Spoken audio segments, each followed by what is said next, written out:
Hello everyone.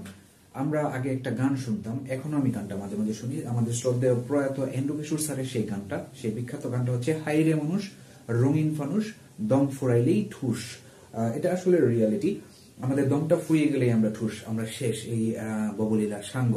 So আজকের আমাদের যে লেসনটা সেটা হচ্ছে সেই এন্ড্রু কিশোর স্যারের সেই গানের দম বা শ্বাস প্রশ্বাস অথবা ব্রিথ ও ব্রেথ। আমরা অফেন এই দুইটা ওয়ার্ডের মাঝে একটা কনফ্লিক্ট তৈরি করে ফেলি এবং আমরা বুঝতে পারি না কোথায় কোনটা ইউজ করব। আজকে আমরা একটু ক্লিয়ার করার ট্রাই করব। সো লেটস স্টার্ট ইট।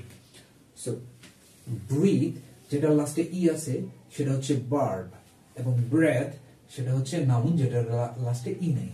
তো ব্রিথ এর অর্থটা অ্যাকর্ডিং টু ক্যামব্রিজ ডিকশনারি কিভাবে দিয়েছে সেটা আমরা একটু শিখবো, এবং তারপর শিখবো ব্রেথ এর ডিকশনারিটা ক্যামব্রিজ ডিকশনারিতে কিভাবে দিয়েছে, এবং তারপর আমরা একটু ব্যাখ্যা করার ট্রাই করব। তো ব্রিথ এর ডেফিনেশনটা বা এটার মানে ব্রিথ বলতে কি বোঝায় সেটা বুঝিয়েছে ক্যামব্রিজ ডিকশনারি অনুযায়ী, to move air or something else into and out of the lungs. অর্থাৎ কোনো কিছু বাতাস এবং তার সাথে অন্য কিছু, আমরা ইউজুয়ালি শুধু বাতাসই তো গ্রহণ করি না, বাতাসের সাথে অনেক ডাস্ট, অনেক কিছু ময়লা টয়লা থাকে, আর অনেক কিছুই গ্রহণ করি। সেই বাতাসটা যে আমরা গ্রহণ করছি এবং সেটা ফুসফুস থেকে আবার পুনরায় ছেড়ে দিচ্ছি, এই যে প্রক্রিয়াটা, প্রসেসটা, আমাদের বাতাস মানে দমটা গ্রহণ করার এবং সেই দমটা আমাদের ফুসফুস লাঙে যাওয়ার পর সেটা আবার আমরা যে ছেড়ে দিচ্ছি, এই যে প্রক্রিয়াটা, সেই প্রক্রিয়াটা হচ্ছে ব্রিথ। এবং ব্রেথ কে বলা হয়েছে ক্যামব্রিজ ডিকশনারি অনুযায়ী the air that goes into and out of our lung. অর্থাৎ যে বাতাসটা আমরা গ্রহণ করছি এবং ছেড়ে দিচ্ছি, এই প্রক্রিয়াটা হচ্ছে ব্রিথ। এবং যে বাতাসটা গ্রহণ করতেছি এবং বাতাসটা ছেড়ে দিচ্ছি, ওই বাতাসটাই হচ্ছে ব্রেথ। ঠিক আছে, আমাদের মনে হয় একটু বোঝা গেল। এখন আমরা উদাহরণ দিয়ে একটু ক্লিয়ার হওয়ার ট্রাই করব।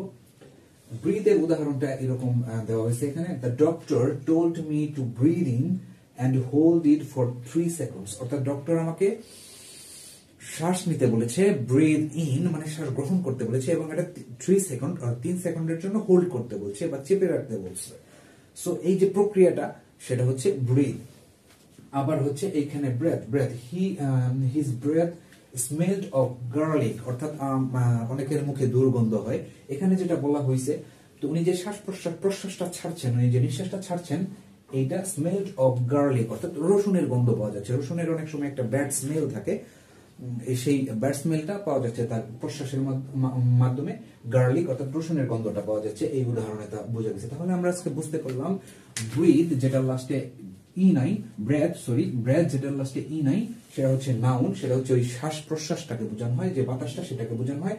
আর ব্রিথ যেটা লাস্টে ই রয়েছে, যেটা ভার্ব, সেটা ওই প্রক্রিয়াটাকে বোঝানো হয়। মানে আমরা যে শ্বাস নিচ্ছি এবং শ্বাস ছেড়ে দিচ্ছি, এই প্রক্রিয়াটা হচ্ছে ব্রিথ।